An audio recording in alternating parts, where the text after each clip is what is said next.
4월 21일 수요일 실로암 큐티 본문은 창세기 45장 16절부터 28절까지 말씀입니다. 제목은 바로의 이주 제안입니다.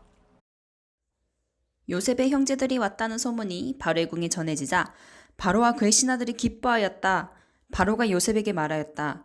그대의 형제들에게 나의 말을 전하시오. 짐승들의 등에 짐을 싣고 가나안 땅으로 돌아가서 그대의 부친과 가족을 내가 있는 곳으로 모시고 오게 하시오.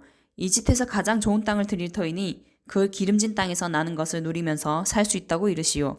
그대는 또 이렇게 나의 말을 전하시오. 어린 것들과 부인들을 태우고 와야 하니 수레도 이집트에서 여러 대를 가지고 올라가도록 하시오. 그대의 아버지도 모셔오도록 하시오. 이집트 온 땅 가운데서도 가장 좋은 땅이 그들의 것이 될 터이니 가지고 있는 물건들은 미련 없이 버리고 오라고 하시오. 이스라엘 아들들은 바로가 하라는 대로 하였다. 요셉은 바로가 명령한 대로 그들에게 수레를 여러 대 내주고 여행길에 먹을 것도 마련하여 주었다. 또 그들에게 새 옷을 한 벌씩 주고 베냐민에게는 특히 은돈 300세겔과 옷 5벌을 주었다. 요셉은 아버지에게 드릴 또 다른 예물을 마련하였다.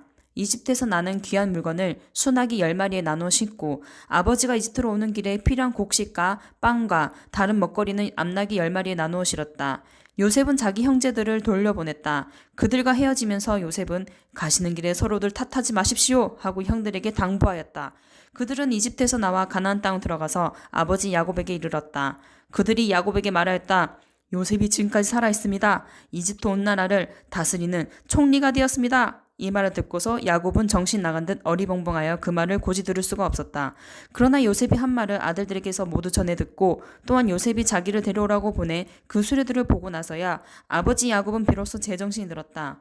이제는 죽어도 한이 없다. 내 아들 요셉이 아직 살아있다니 아무 가고 말고 내가 죽기 전에 그 아이를 보아야지 하고 이스라엘은 중얼거렸다. 할렐루야. 주의 말씀을 먹음이 복임을 고백합니다. 아멘. 여러분 우리가 함께 말씀을 보고 있다는 것이 진심으로 복임을 그리고 한 말씀을 같이 먹는다는 것이 굉장히 감격스러운 날들입니다. 오늘 16절에 보니까 어떤 말씀이 나와 있습니까? 요셉의 형들이 애굽에 왔다라는 소식이 퍼졌어요. 그래서 궁궐에 알려졌고 온 나라가 요셉의 형들이 왔다는 것에 기뻐하고 있습니다. 그 왕, 애굽의 왕인 바로도 이 소식을 듣고 기뻐했다. 오늘 성경은 말하는데요. 만약에 바로가 정말 요셉을 팔아먹은 노예상으로 팔아먹은 사람들이 이 형들이라는 사실을 알았다면 어떤 일들이 벌어졌을까요?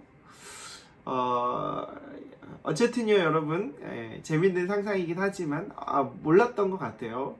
바로는 야곱과 그의 자손들이 타고 애굽으로 내려올 수 있도록 막 수레를 보내주었어요. 그들이 오기만 하면 애굽에서 가장 좋은 땅을 주겠다고도 얘기하고 진귀한 물건도 야곱에게 선물로 보냈습니다. 바로는 은인인 요셉을 위해서 무엇인가를 다 해주고 싶었던 마음이었습니다. 요셉도 아마 마찬가지였던 것 같아요. 가나안에 계신 이 아버지 야곱에게 형들이 돌려보내기 전에 요셉은 어떻게 합니까? 형들에게 새 옷을 한 벌씩 다 해줬습니다. 요셉이 형들에게 새 옷을 주면서 아마 옛날 형들이 자신의 몸에서 벗겼던 채색 옷을 기억했을 겁니다. 구덩이에 빠뜨리기 전에 그 채색 옷을 다 벗기지 않았습니까? 여러분, 옷 하면 의미가 있는 거죠.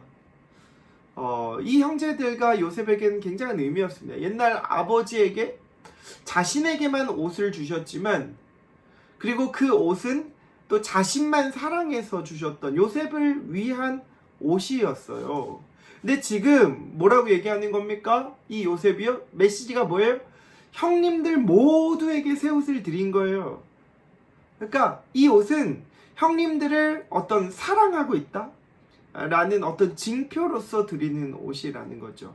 어떤 요셉이 아버지에게 받았던 채색 옷이 사랑이라는 징표로서 받았던 거라면 오늘 모든 형제들에게 같은 의미로서 그렇게 옷을 선물로 주었다라고 보면 어떨까 싶어요. 여러분, 요셉이 옷을 준 행위는 어떤 상인들에게 자신을 판 일로 자신을 팔았던 팔아서 주어진 어떤 슬픔, 아픔의 날들이 끝났음을 상징하는 것도 굉장히 큰 의미예요. 그게 끝났다는 거예요. 그리고 나서 형들은 진심으로 요셉의 성공을 기뻐하고 요셉은 그들을 진심으로 용서하고 있는 모습을 보게 됩니다. 더 이상 형들에게 요셉을 향한 시기와 질투로 얼룩졌던 그런 모든 과거가 회복되어진 그런 감격스러운 사건을 마주하고 있어요. 현재 요셉은요, 하나님의 섭리를 철저히 믿는 신앙인으로 성장했습니다.